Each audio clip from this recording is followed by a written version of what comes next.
من الآيات والسور وسنة سيد البشر، من الوحي الذي يهدي ويهدي أجمل العبر، من الوسطية السمحاء من إشراقة. قل إن كنتم تحبون الله فاتبعوني يحببكم الله ويغفر لكم ذنوبكم والله غفور رحيم.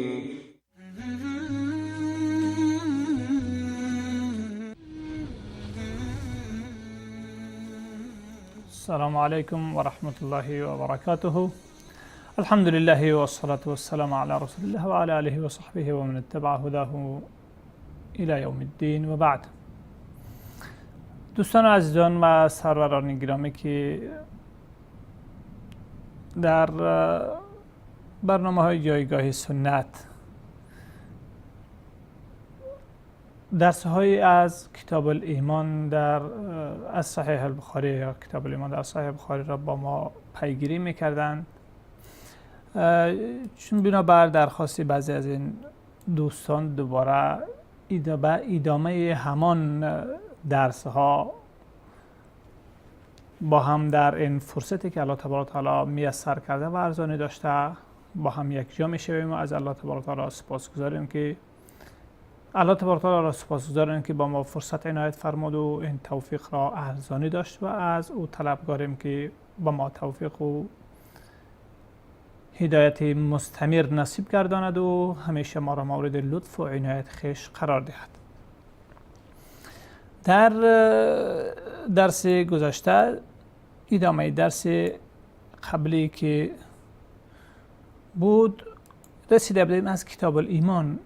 کتاب الایمان در صحیح بخاری اولین کتاب از کتاب‌های صحیح بخاری هست که بعد از بدء وحی احادیثی که در خصوص آغاز وحی بر رسول الله صلی الله علیه و سلم روی طریقه های وحی بر رسول الله صلی الله علیه و آله و سلم و دیگر انبیا ذکر گردیده بود.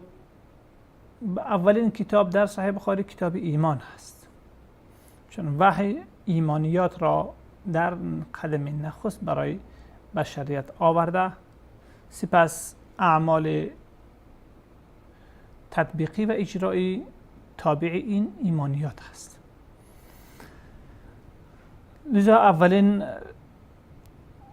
یعنی نخست آغاز صحیح بخاری با کتاب بدی وحی شد، اشاره به این که این احادیث رسول الله صلی الله علیه و آله و سلم که به او از جانب الله تبارک و تعالی القا گردیده جزئی از وحی الهی هستند که الله تبارک و تعالی توسط آن دین خود را برای بشریت و به انسانها ابلاغ نمود. پس مهمترین امر در این وحی الهی ایمانیات هست که انسان به چی باید که اعتقاد و ایمان داشته باشه و این ایمان طبق اعتقاد اهل سنت و الجماعت و صحابه کرام و تابعین و تبع تابعین و آنچه از مجموع نصوص قرآن و سنت استنباط می شود و با نتیجه گیری می شود، عبارت از اعتقاد قلب، عمل قلب، اعمال جوارح و همچنان اقرار زبان و اعمال زبان هست. تمام اینها را شامل می شود. ببینین اگر هر یکی از اینها تخلف داشت، عدم موجودیتی هر یکی از اینها، عدم حضوری هر یکی از اینها ایمان انسان را معیوب می سازد و لکه‌دار می سازد. در موارد این ایمان کاملا از بین می رود و در موارد این ایمان خدشه دار می شود. و اصل و عمدترین چیز، بنیاد و ریشه در این اعتقاد قلبی هست در ایمان. با قلب عقیده و اطمینان و اعتقاد داشته باشه که این الله تبارک و تعالی یگانه پروردگار جهانیان هست، یگانه مستحق عبادت هست و پیامبر او محمد مصطفی صلی الله علیه وسلم و سایر پیامبرانی که از جانب او برای هدایت بشریت آمدن همه حق هستند و پیام صادقانه را برای بشریت رساندند. کتاب‌های آسمانی و همچنان پیام‌هایی که آنها در قالب احادیث نبوی برای بشریت رساندند، همه اینها حق و از جانب الله تبارک و تعالی هست. و فرشتگان الله تبارک و تعالی که وسیط ابلاغ این وحی از جانب الله تبارک و تعالی، از سوی الله تبارک و تعالی و انبیاء علیهم السلام بودند، به صدق و امانت و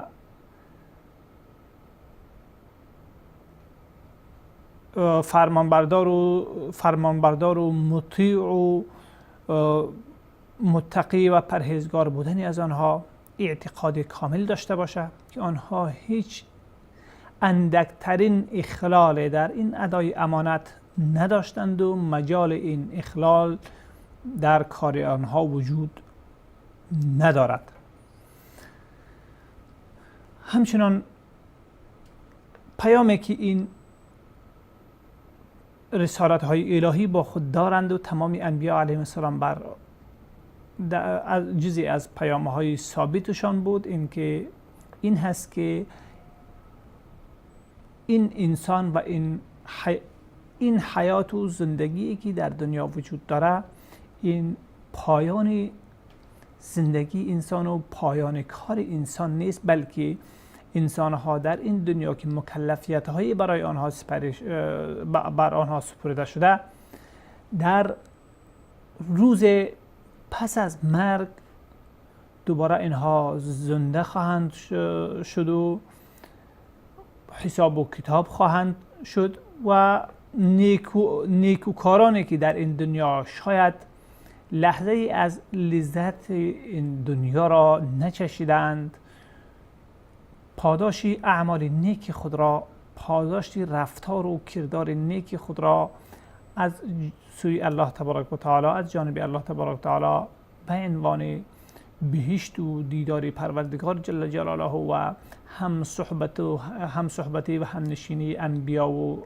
اولیا و صدیقین و شهدا و غیره مقربان درگاه الله جل جلاله کسب خواهند کرد و بدبختان و بدکاران هر یک به اندازه همان محور جنایت خود، محور لغزش و اشتباه خود پاداش خود را خواهند، مجازات اعمال خود را خواهند چشید، مگر اینکه الله تبارک و تعالی کسی را با لطف و کرم خویش بنابر غلبه نیکی های او و یا بنابر عمل نیکی که انجام داده و آن او را مورد لطف خاصی پروردگار جل جلاله گردانیده و آن ببخشاید و از مجازات مزید آن بگذرد و اون را وارد بهشت بسازد. و در این قسمت همه اتفاق نظر دارند که مرتکبین گناهان کبیره، کسانی که اعمال خلاف شریعت، چی ترک اوامر الهی و چی انجام نافرمانی های شرعی و اینها گرفتار می شوند، آنها در روز قیامت مستحق مجازات می بوده باشند و اگر با اصل ایمان و ایمانداری، با اصل توحید و ایمان به توحید و رسالت آنها از این جهان می روند، دیگر احتمال این دارد که الله تبارک و تعالی آنها را ببخشاید یا اینکه پس از مجازات بر اعمال زشت خود دوباره آنها را الله تبارک و تعالی حتما قسمی که در احادیث متعدد نبوی و همچنان نصوص قرآنی ذکر شده، آنها را از بهشت از دوزخ رها خواهد ساخت و به بهشت آنها را وارد خواهد ساخت. این هست اهل ایمان. پس این ایمان ترکیبی از اعتقاد، اعمال، چه اعمال قلب، چه اعمال جوارح، چه اعمال زبان و اعتراف اقرار زبانی به صدق رسالت و به توحید و صدق رسالت و دیگر امور ایمانی هست و هم به اقرار و اعتراف و سر تسلیم نمودن، تسلیم شدن در برابر هم فرمانهای الهی و دستورات ربانی. از این جهت ما می‌بینیم که مثلا منافقین با رسول الله صلی الله علیه و آله و سلم نماز می‌خواندند، حتی در جنگ‌ها با رسول الله صلی الله علیه و سلم حضور می‌داشتند، در موارد دیگر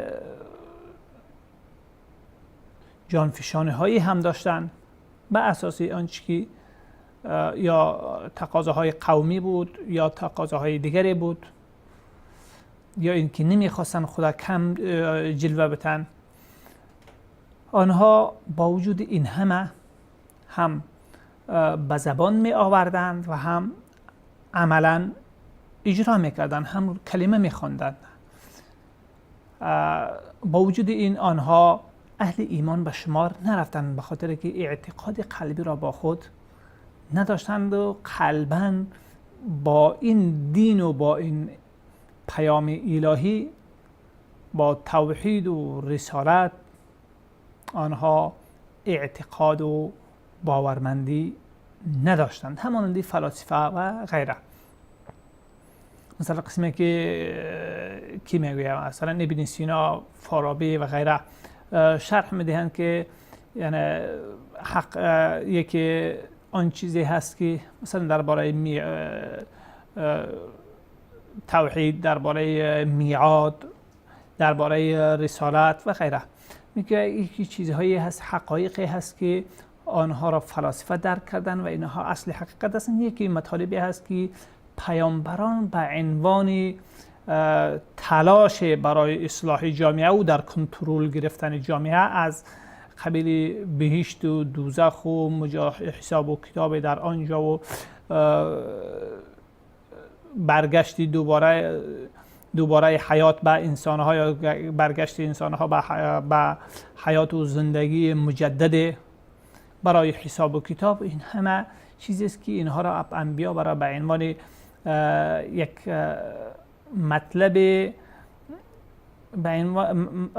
مطلب فریبنده یا اصلاحگرا تعبیرشان کمی تغییر میکنن، یعنی غیر واقعی به مردم القا کردن تا اینکه بتوان مردم را تحت کنترل و تحت اداره بسازند.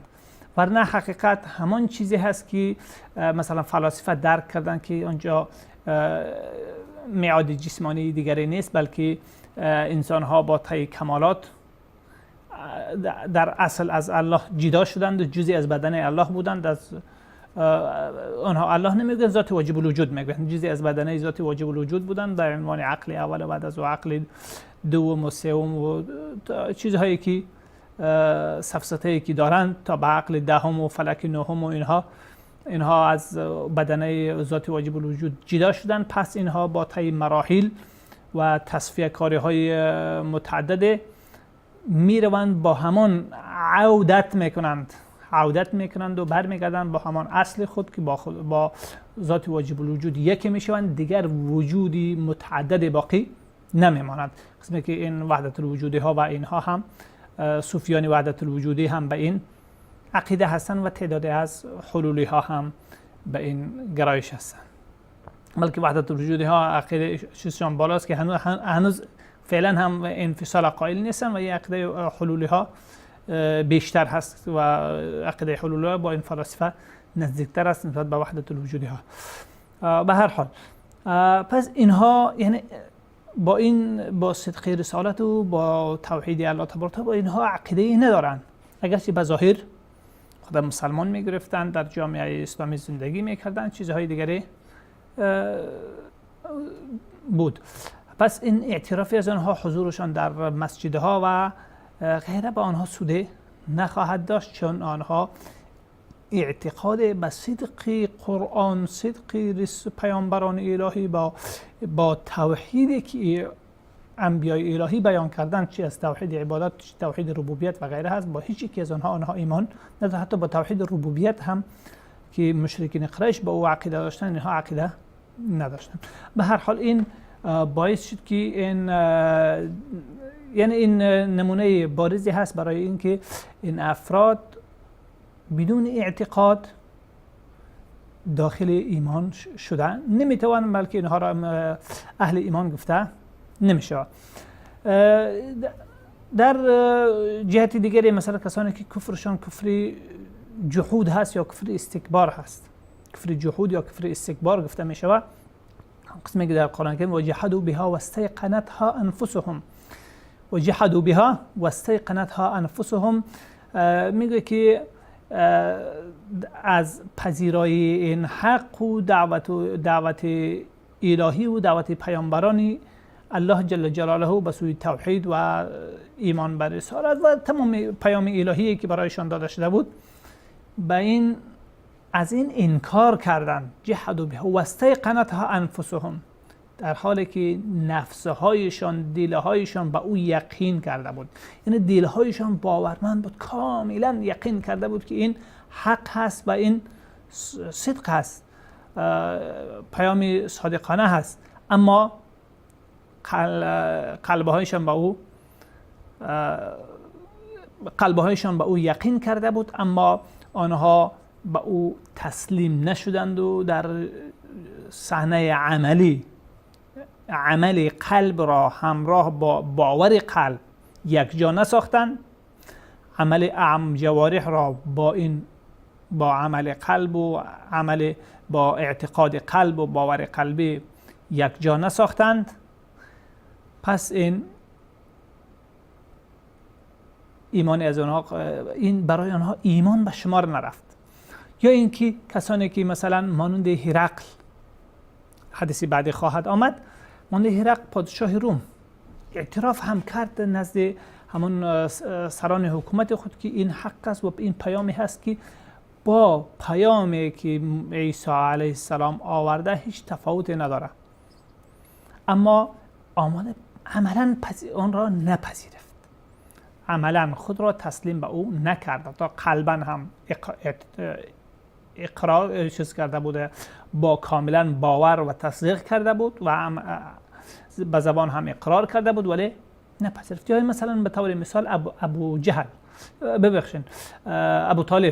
ابو طالب کاکای پیامبر اکرم صلی الله علیه و آله و سلم، در شعر معروفی از او که هست که میگه که لقد علمت ان دین محمد خیر ادیان البریه، یقینا ما دانستم که دین محمد بهترین دین‌های این جهان هست، ولی ننگ زمانه اگر نمی بود من از او پیروی میکردم. لذا در آخرین لحظات وقتی که برایش بالای سر او پیامبر اکرم محمد مصطفی صلی الله علیه و سلم هم حضور دارند و از او درخواست میکنند که ای عمو، یک بار کلمه بخوان، کلمه توحید رو یک بار به زبان بیاور و بخوان، ما نزد الله تبارک و تعالی برای تو از جانب تو ما دعوا میگویم و اونجا برای تو ما سفارش میکنم. نبی آماده نشد، چون در جهت دیگر ابو جهل اونجا آماده بود و میگفت که آیا دینی پدر و بابایت را گذاشته، دینی برادرزاده خود را میگیری؟ از در اینجا گفت که اموت علی دینی عبدالمطلب، من به دین عبدالمطلب میمرم. اینجا امر واضح در این حدیثی که به غیر اسلام مردن عبدالمطلب بیان شده و یکی هم از ابو طالب. به هر حال یکی هم این از جمله مسلمات آن زمان بود که دین عبدالمطلب بر کفر از این دنیا رفته و این چیزی که بنابر عاطفه بعضی ها، یعنی حتی بعضی از اهل علم هستن که صحبت های دین را به عنوان صحبت های عاطفی طرح میکنن که باید که پدران پیامبران و فرزندان پیامبران و غیره، یعنی سلسله نسب پیامبران الهی، هیچ نوع آلودگی و غیر ایمان اهل ایمان نداشته باشه. یعنی همگی موحد و اهل ایمان باید بوده باشند و در میان آنها کسی با غیر ایمان و با غیر توحید از دنیا نرفته باشه. سپس این یک فرضیه برای خود طرح میکنن که باید این گونه باشه. سپس از این فرضیه بالاتر رفته این فرضیه را به عنوان یک امر واقعی طرح میکنن که باید که چنین بوده. لذا میخوان کوشش بکنن مثلا پدر ابراهیم علیه السلام در قرآن کریم صراحتا ذکر شده، در حدیث شفاعت صراحتا ذکر شده که اون پدر ابراهیم علیه السلام بود. هیچ مجال برای تعویل او بنابر آنچه که در حدیث شفاعت هست مجال برای تعویل او عموی پیامبر اکرم صلی الله علیه و قسمی که از بر اساس عاطفت داده از علما و نویسندگان گفتند مجال اون را ندارد. یا اینکه مثلا فرزند نوح علیه السلام که 950 سال آنها را دعوت میکرد، در این جریان دعوت تولد شده و باز هم از پذیرفتن دعوت پدر خود که یکی از انبیای اولوالعزم الهی هست سرباز میزند. یا که همسر نوح علیه السلام، همسر لوط علیه السلام و دیگر چیزهایی که مثلا مادر نبی اکرم صلی الله علیه و آله و سلم یا پدرشان، این چیزی بود که در جاهلیت آنها رفته بودن پیش از اینکه دعوت توحید به آنها برسه. اما در او زمان هم صداهای توحید و صداهای توحید الهی وجود داشت. پس این با وجود این اعتقاد و اعتراف این شخص مسلمان، این شخص مسلمان نشد. یا هرقل یا ابو طالب مسلمان نشدند، هم اعتراف کردند هم اعتقاد داشتند اما عملا تسلیم نشدند و در صحنه عملی خود را واگذار به پیروی از این دین نساختند. لذا تا این سه با هم جمع نشود شخص از اهل ایمان به شمار نمیره. سپس وقتی که این سه اصل این سه جمع شد باز می شود که در کوتاهی های او در بخشی از این جزئیات هر یکی از این سه آن معذور پنداشته شود یا اینکه یعنی نقصی جزوی به شمار بره و اما شخص را از دایره بیرون، از دایره ایمان بیرون نسازد. لذا زیادت و نقصان ایمان از این باب مطرح است و حتی در باب اکراه اعتقاد قلبی برای او مجال نیست. یعنی مجال نداره که باور قلبی تو را کسی مجبور بکنه که باور قلبی تو تغییر بکنه. اما اقرار به زبان مرحله‌ای می شود که چیزی را بگه که کلمه کفری که در دیگه چاره ای نداره جز اینکه کلمه کفری را به زبان میاره. در این صورت این در اقرار یا که در اعمال زبانی گویا معذور پنداشته میشه و در غیر آن نه. به هر حال اینها تفاصیلی بعد از اکتمال اصلی این چیز است، این ارکان سگانه ایمان هست. اینجا در امام بخاری رحمه الله تعالی به عنوان چیز ذکر میکنه باب سؤال جبریل النبی صلی الله علیه و سلم عن الایمان والاسلام والاحسان و علم الساعه، باب در خصوص سوال جبریل از پیامبر اکرم صلی الله علیه و سلم راجع به ایمان و اسلام و احسان و علم قیامت.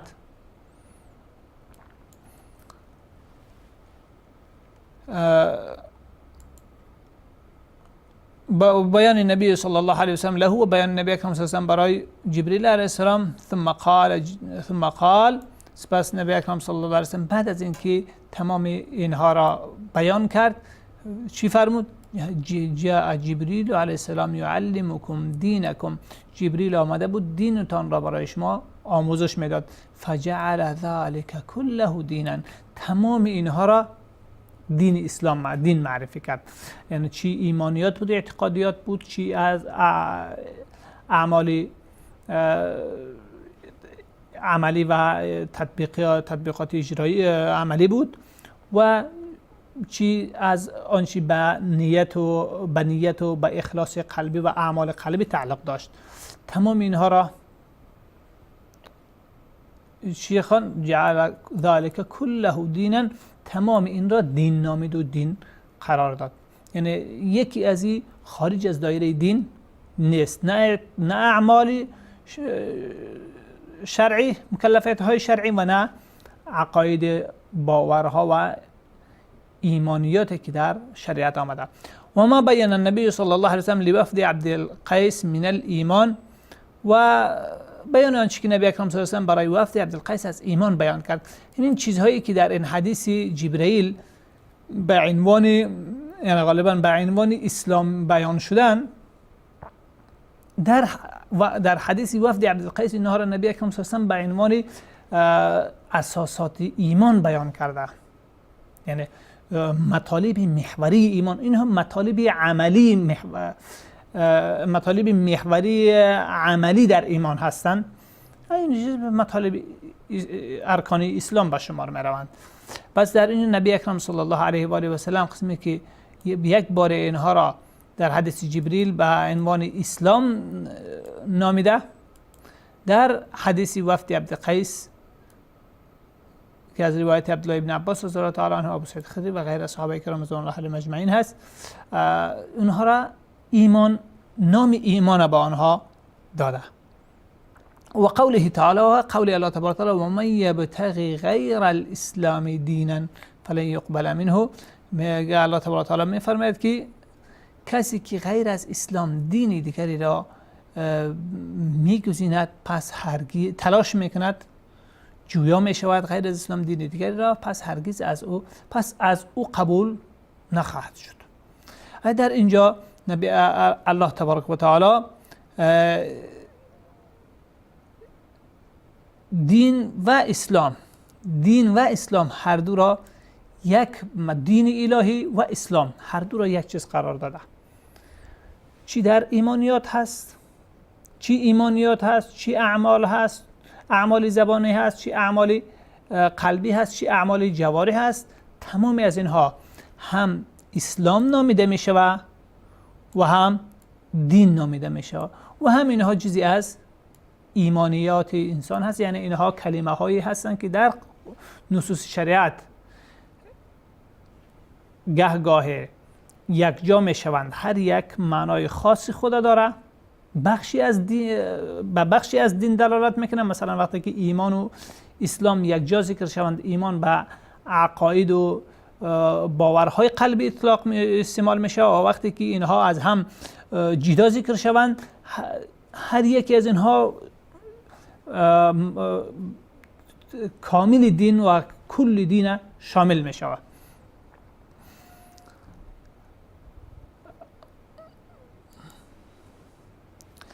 اولین حدیثی که در اینجا ذکر میکنه حدیث ابو هریره رضی الله تعالی عنه است که قبلا هم حضورتان شرح داده بودیم، ولی میخوانیم تا اینکه حدثنا مسدد، امام بخاری رحمه الله تعالی میگوید که برای ما مسدد ابن مسرهد بصری حدیث بیان کرد. قال حدثنا اسماعیل ابن ابراهیم ابن علیه، ابن علیه معروف هست، اسماعیل ابن ابراهیم ابن مقسم ای هم بصری هست، با ما حدیث بیان کرد. قال حدثنا ابو حیان التیمی، برای ما ابو حیان التیمی حدیث بیان کرد و او از ابو زرعه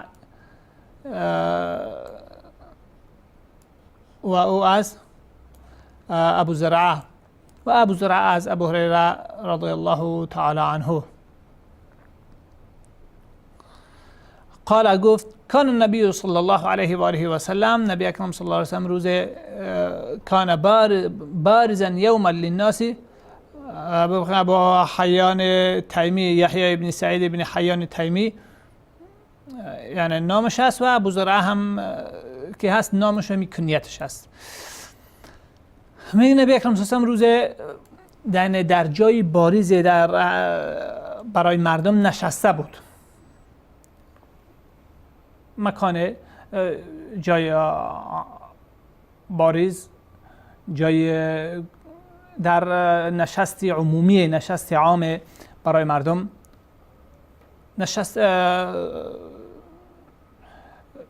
نشسته بودن. فاتاه جبریل، پس جبریل نزد از او آمد و پرسید مل ایمان، ایمان چیست؟ گفت نبی اکرم صلی الله علیه و فرمود الایمان ان تؤمن بالله و ملائکته و کتبه و بلقائه و رسله و تؤمن بالبعث. ایمان این است که به الله و فرشتگان الله و کتابهای او و به ملاقات با او در روز قیامت، یعنی ملاقاتی که در روز قیامت با الله تبارک و تعالی میشه، چی در وقت حساب و کتاب گرفتن در اون زمان هم ملاقات میشه و چی بعد از آن در بهشت. و اصل بیشتر این ملاقات همون ملاقاتی هست که برای حساب و کتاب در میدان محشر صورت میگیره. و رسوله و به پیامبران او، ایمان به الله، فرشتگان او، کتابهای او و با ملاقات با او و به پیامبران او و تؤمن بالبعث و این که به برانگیخته شدن بعد از مرگ ایمان بیاری. در بعضی از احادیث، حدیث عبدالله بن عمر رضی الله تعالی عنه که در این چیز جبریل ذکر میکنه، در او ایمان بلقائه و تؤمن بالبعث نیست، در اونجا و بالیوم الاخر هست. یوم الاخر از مرگ، از لحظه مرگ، عذاب قبر گرفته، بازجویی قبر یعنی سوال و جواب قبر گرفته تا به زندگی بعد از مرگ، قیامت، حساب و کتاب، میدان محشر، حساب و کتاب، جنت و دوزخ و تمام اینها را شامل می شود. میمونه یک چیزی که در این حدیث نیامده و در حدیث عبدالله بن عمر رضی الله تعالی عنه آمده که ایمان به تقدیر هست و تؤمن بالقدر خیره و شره، یعنی که بعد تقدیر نیک و بد ایمان داشته باشه که همه چیز از جانب الله تبارک و تعالی مقدر و سنجیده شده هست. هیچ چیزی در دنیا صورت نمیگیره مگر اینکه در علم الله تبارک و تعالی هست. الله تبارک و تعالی تحت اراده الله تبارک و تعالی صورت میگیره. چی اراده الزامی هست، در آن اراده الزامی مربوط به آن چیزهایی میگیره که انسان در اونها مکلف نیست، و چی به اراده آزمایشی الله تبارک و تعالی که میگه انسان آفریدیم برای از او اختیار دادیم و صلاحیتی گزینش های نیک و بد را به او دادیم لنبلوکم ایکم احسن عملا، تا اینکه ما بیازماییم شما را که کدامتان کار خوب میکنید، بهتر کار میکنید. اینها همه این یعنی گویا اراده آزمایشی الله تبارک و تعالی هست که اراده شرعی به حساب میشه، اراده تشریعی گفته میشه. یعنی الله تبارک و تعالی همه آنچه که صورت میگیره هم الله تبارک و تعالی از قبل میدانست، هم نوشته بود، چیزی را که میدانست نوشته بود و همه این چیزها تحت با اراده الله تبارک و تعالی صورت میگیره. چیزی از تحت اراده و قدرت الله تبارک و تعالی بیرون نیست. قال ما الاسلام، پس گفت که اسلام چیست؟ ولی اینجا ایمانیات ذکر شده. بس حدیث بعدی به جای ان تؤمن بالله میایه ان تعبد الله وحده. اینجا که از حدیث چیست؟ قال، گفت که ایمان اسلام چیست؟ قال، فرمود جبریل علیه السلام فرمود الاسلام ان تعبد الله ولا تشرک به شیئا. اسلام این است که الله تبارک و تعالی را عبادت کنی و چیزی را با او شریک نسازی.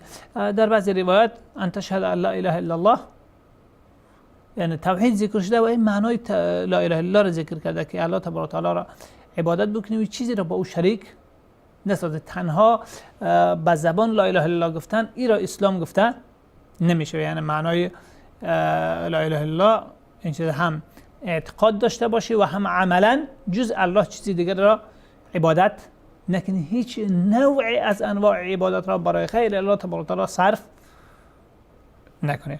و تقیم الصلاه و نماز را برپا بداری و تؤدی الزکات المفروضه و زکات فرضی را ادا بکنی. آنچه که از سرمایه الله تبارک و تعالی برای تو داده و در سرمایه الله تبارک و تعالی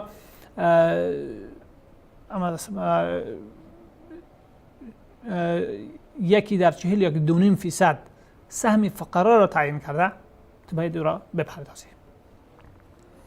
یعنی علی الاقل مثلا سرمایه اگر پول نقده هست، مال تجارت هست، از جانب الله تبارک و تعالی بالای تو فرض هست که به عنوان مأموریت الهی، عنوان انسانیت و اسلامیت 10% ببخشید 2.5% او را 2.5% این سرمایه را سالانه برای فقیران بپردازی، با آنها کمک کنی و تصوم رمضان و رمضان را روزه بگیری. و در حدیث عبدالله بن عمر رضی الله تعالی عنه که چیزی دیگری هست در حج ماه مبارک حج بیت الله هم ذکر شده، در این حدیث نیامده که در روایت، در بعضی از روایت این حدیث هم در صحیح ابن حبان اونها ذکر آمده، اما در اینجا نیست. قال گفت مل احسان، احسان چی هست؟ یعنی احسان یعنی کمال نیکی در تعامل با الله تبارک و تعالی. حسن میگه که الله تبارک ایکم احسن عملا لنبلوکم ایکم احسن عملا، که ما بیازمیم شما را که کدام یکتان بهتر عمل میکند. این احسان و حسن عمل چی هست؟ الله پیامبر اکرم صلی الله علیه و فرمودند که ان تعبد الله کانک تراه، این که الله تبارک و تعالی را چنین عبادت کنی که گویا تو او را میبینی. فإن لم تكن تراه، پس اگر چنین نبودی که او را میبینی، فإنه یراک، یقینا او تو را میبیند. یعنی با این ضابطه، با این باور و با این طرز و آمادگی ذهنی باید الله تبارک و تعالی را عبادت کنی که گویا تو او را میبینی. و کسی که بزرگی را گویا مشاهدتاً میبینه، مأموریتی که از سوی او برایش سپرده میشه و او را با بهترین روش و کاملترین طریقه ادا میکنه. میگه فإن لم تکن تراه فإنه یراک، اگر او را ندیدی به این باور باشی که او تو را میبیند. یعنی با این باور و با این تصور و با این تفکر ذهنی، با این آمادگی ذهنی انجام، یعنی عبادت را انجام بدهی که الله تبارک و تعالی داره تو رو میبینه. پس وقتی که میبینه باید که اینجا هم اگرچه به اندازه صورت اول اخلاص و حسن ادا کامل نمی باشه، ولی هم در کامل ترین درجه هایش می باشه که یعنی بعد 95% به بالا انسان تلاش میکنه که خوب ادا بکنه.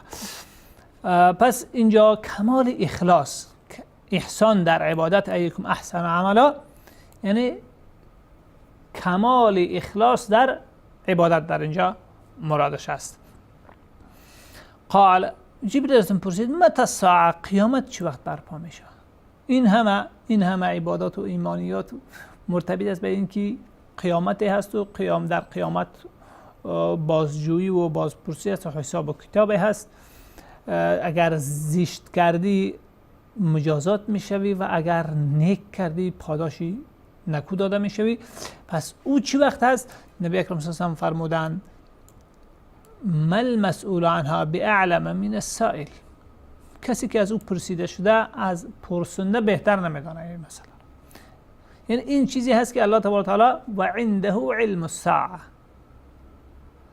علم قیامت الله تبارک و تعالی به خود مختص ساخته. ان الله عنده علم الساعه، جز خود الله تبارک و تعالی هیچ کسی تاریخی دقیقی برپای قیامت را نمیداند. و ساخبرک عن اشراطها، از نشانه های او تو را خبر میدیم. اذا ولدت الامه ربتها، زمانی که کنیز ربها آقا و سردار خود را میزاید. یعنی در اینجاش میگه که زمانی میشه که قسمی که در نظام های دموکراسی هست و در نظام های دموکراسی تا نظام های دیگر سکولاریستی و غیره که در آنها اخلاق و آداب و این خرد و بزرگ بودن، خردی و بزرگی، کوچکی و بزرگی اعضای خانواده هیچ وجود نداره، همه را برای یعنی شرکت های کاری و غیره ساختند.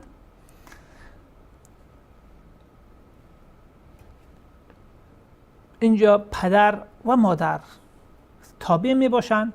این بالای از آنها هیچ حرمتی به آنها نمیگذاره، بالای از آنها خود را بزرگ ساخته، بالای از آنها یعنی فرمان صادر میکنه، با آنها تعامل زشت و غیر اخلاقی انجام میده که گویا این بزرگ و رهبر و سید و سردار هست و آنها مزدوران زیردستی و این در این نظام ها زیاد صورت میگیره. فرق به این است که در خیلی از مجتمعات و جامعه های عقب مانده هم صورت میگیره، ولی در آنها به عنوان یک امر سلبی در جامعه صورت میگیره، اما در نظام های دموکراسی این تقنین شده هست، جزئی از قانون همین دموکراسی است که نباید دختر، پسر اینها هیچ وقعی به پدر و مادر با اینها داشته باشن. در کجای رفته میاندازش، یا که خانه سالمندان هست، بسیار اگر انسان خوب بود، یا اینکه در همون جایی که هست و خودش جای دیگری میره، اگر او را نگه داشت به عنوان یکی از خدمتگزاران خود. حتی در محیط اجتماعی مسلمان ها که آنقدر التزام به رعایت حقوق پدر و مادر ندارند، آنها یعنی چنین تعامل زشت با پدر و مادرشان می داشته باشند به عنوان یک امر سلبی در جامعه، که اگر از او به عنوان نفر خدمت و خدمتگار در خانه استفاده کرد، با این عنوان او را نگاه میکند و خودش و همسرش و اینها یعنی بیکار می نشینند و کارها را برای آن مادر می اندازند، چی جوان باشه چی کهنسال. و اگر در این حد نبود او را اینش به او حواله میده و دیگر بالای دیگری می اندازه و هیچی که بدوش نمیگیره، به خاطر این در این مرحله نمیتونه کار بکنه. اما تا وقتی که او توان کار را داشت، همه کار بالای او انداختگی بود و خودشان بیکار عیاشی میکردن. این چیزی از میشه که از معانی این بوده باشد. و علاوه از این مسئله آنچه که در نظام های دموکراسی هست، از ازدواج مادر همراهی مثلا پسر خود یا عکسی از آنها. و اذا تطاول رعاة الابل البهم فی البنیان، زمانی که چوپانهای شترهای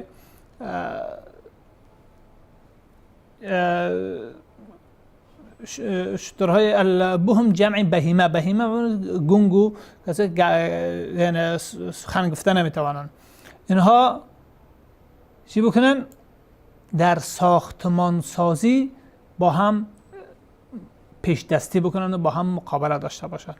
فی خمس لا یعلمهن الا الله، اینها در جمله 5 چیزی هست، اما علم قیامت، تاریخی برپایی قیامت، ضمن 5 چیزی هست که جز الله تبارک و تعالی آنها را کس نمیداند. ثم تلا النبی صلی الله علیه و سلم، سپس نبی اکرم صلی الله علیه و سلم این آیت را تلاوت کرد که ان الله عنده علم الساعه، تا آیت 34 سوره لقمان که 5 چیز در رو ذکر میکنه الله. ثم ادبر، سپس او پشت گرداند و فقال، پس نبی اکرم فرمود دردوه، برگردانه او را. فلم یروا شیئا، چیزی ندیدند.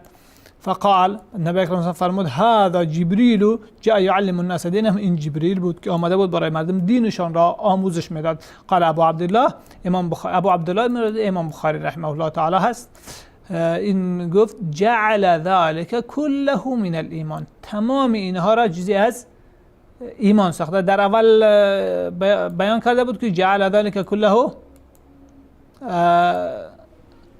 من الدین، فجعل ذلك كله دینا، تمام این را دین قرار داده.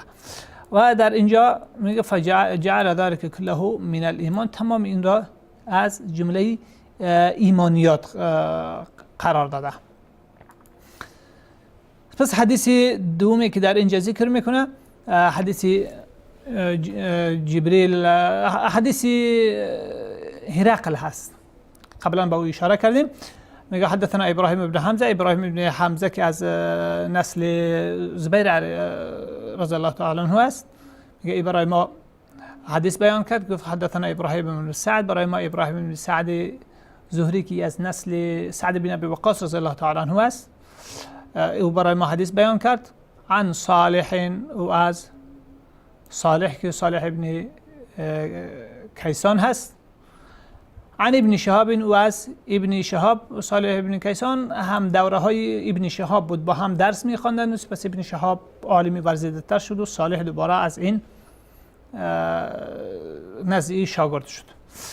ورنه به عنوان از لحاظ سنی صالح یا هم سنی ابن شهاب هست، محمد ابن مسلم ابن شهاب زهری، یا اینکه از او بزرگتر. عن عبید الله ابن عبدالله، از عبید الله ابن عبدالله ابن عتبه ابن مسعود، برادرزاده عبدالله ابن مسعود رضی الله تعالی عنه است، تقریبا نوی برادرش. از یکی عبدالله ابن عباس رضی الله تعالی عنه اخبره، به او آگاهی داد. و یکی عبدالله ابن عتبه ابن مسعود یکی از فقهای هفتگانه مدینه منوره به شمار میرود در زمان تابعین، که عبدالله وقتی که عمر ابن عبدالعزیز رحمه الله تعالی امیر مدینه بود، امیر حجاز، هیچ فیصله را بدون فرمان از اینها، بدون مشوره با اینها انجام نمیداد در اواخر دورشان. قال، گفت اخبرنی ابو سفیان ابن حرب، ابو سفیان ابن حرب پدر معاویه رضی الله تعالی عنهما برای ما با ما خبر داد که ان هرقل، حدیث طولانی هست که در بعد وحی با تفصیل ذکر شده، یک حدیث قبل از ایمان. هرقل قال له، از او پرسید، یعنی ای از زمان حکایت میکنه که ابو سفیان تا به حال مسلمان نشده بود، در بین صلح حدیبیه و فتح مکه است، این مدت است. میگه سألتو که هل یزیدون ام ینقصون، از تو پرسیدم که این مسلمانان پیروان محمد صلی الله علیه و آله و سلم آیا زیاد میشوند یا کم میشوند؟ فزعمت انهم یزیدون، پس تو پنداشتی که آنها زیاد میشوند، هر روز رفته آنها تعدادشون زیاد میشه. و کذالک الایمان حتی یتم، این محل استدلال امام بخاری رحمه الله است یکیش. و همچنان هست ایمان تا این که تکمیل شود، یعنی اینجا اشاره کرد که ایمان کم هست تا این که به کم کم به تمامی و کمال میرسد. این به زیادت، یعنی این که همین موضوع زیادت و نقصان ایمان جزئی از تعلیمات تمامی انبیاء علیهم السلام بودن، که حتی این هرقل از تعلیمات عیسی علیه السلام و تورات به این باور داشت. و سألتک هل یرتد احد سخطة لدینه بعد ان یدخل فیه، و از تو پرسیدم که آیا هیچ یک به عنوان عدم رضایت از دین خود، سخطة لدینه، نارضایتی و عدم رضایت از دین خود برمیگرده بعد ان یدخل فیه، بعد از اینکه در او داخل شود، یعنی به عنوان یکی اینکه به عنوان تقاضای شهوت در اثر خرید جهات خریده شدن و دین فروشی و غیره که از جهات او خریداری میشه و در اثر تحت تاثیر رفتن سرمایه و غیره در گام مؤسسات و چیزها میره، این یک مسئله هست. یکی به عنوان بعد از اینکه در دین کاملا داخل شود، یکی یا اینکه دین رو نفهمیده، تنها عنوان میراثی خود از اهل ایمان گرفته و وقتی که هیچ معلومات راجع به او نداره، هیچ باورهای او در قلب او ریشه نگرفته، وقتی که شبهات از این طرف و آن طرف وارد قلب او میشوند فوراً او تغییر میکنه. چنین حالت نباید است که او در ایمان داخل شد، آیا در این صورت به عنوان به طور نارضایتی از این دین، از این مرتد میشه و برمیگرده. فزعمت الله، پس تو گمان کردی که نه، این ابو سفیان در کتاب حال مسلمان نشده بود، راجع به مسلمان های صحابه کرام این بیانیه را داده بود، گزارش داد که یعنی آنها به عنوان نارضایتی از دینشان بر نمیگردن. و کذالک الایمان، با آنکه در زمان هم تعداد مرتد شده بودند، اما به عنوان نارضایتی از دین نبود، به عنوان گرایش های دنیایی و غیره بود. و کذالک الایمان، و همچنان هست ایمان، حتی تخالط بشاشته القلوب، حین تخالط بشاشته القلوب، زمانی که بشاشت او و روشنایی او به قلبها می آمیزد، لا یسخطه احد، هیچ کسی از او بر او قهر نمی شد و از او نارضایتی نشان در برابر او نارضایتی نمی داشته باشه. این در این هم یعنی ایمان به مراحل، تقریبا یکی اصل ایمان هست و یکی این که ایمان با بشاشت ایمان، حلاوت و زیبایی ایمان و شیرینی ایمان در قلب جای میکنه. این مرحله کمالی ایمان هست. تکمیل شد این باب، تکمیل شد. در این حدیث هم یعنی هم اعمال جزء ایمان پنداشته شد و هم ایمان، تفاوت‌های مراتب ایمان و کمال و نقص ایمان، تفاوت‌های مراتب ایمانداری و تصدیق و باورهای قلبی، داخل بشاشت القلوب،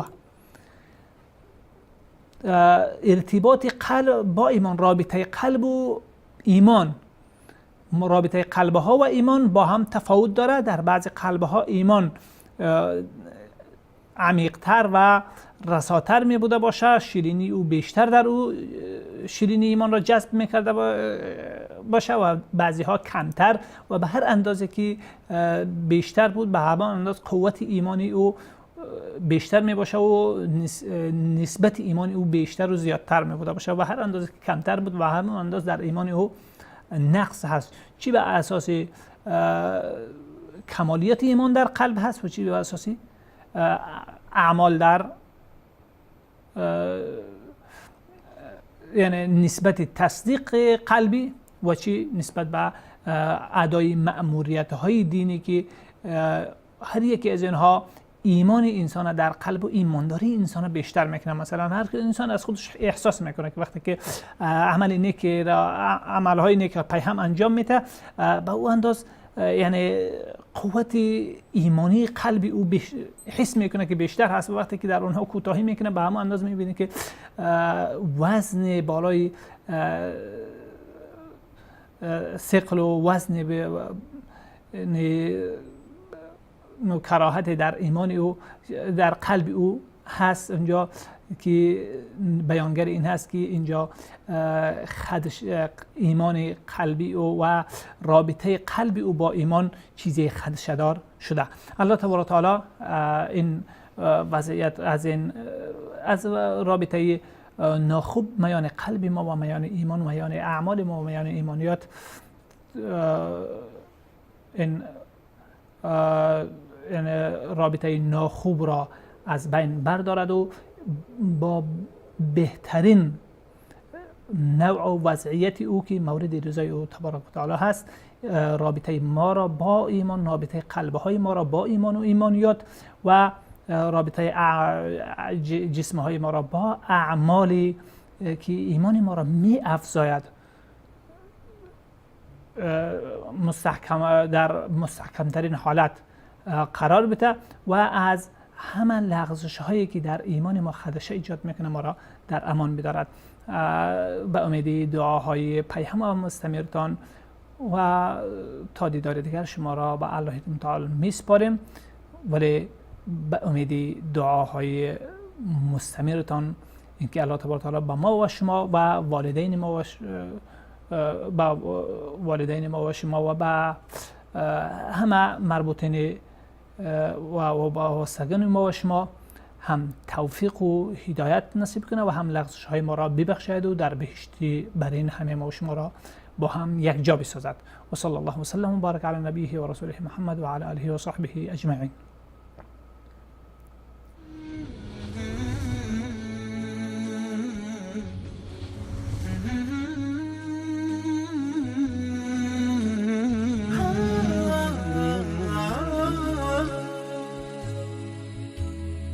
من الآيات والسور وسنة سيد البشر، من الوحي الذي يهدي ويهدي أجمل العبر، من الوسطية السمحاء من إشراقة. قل إن كنتم تحبون الله فاتبعوني يحببكم الله ويغفر لكم ذنوبكم والله غفور رحيم.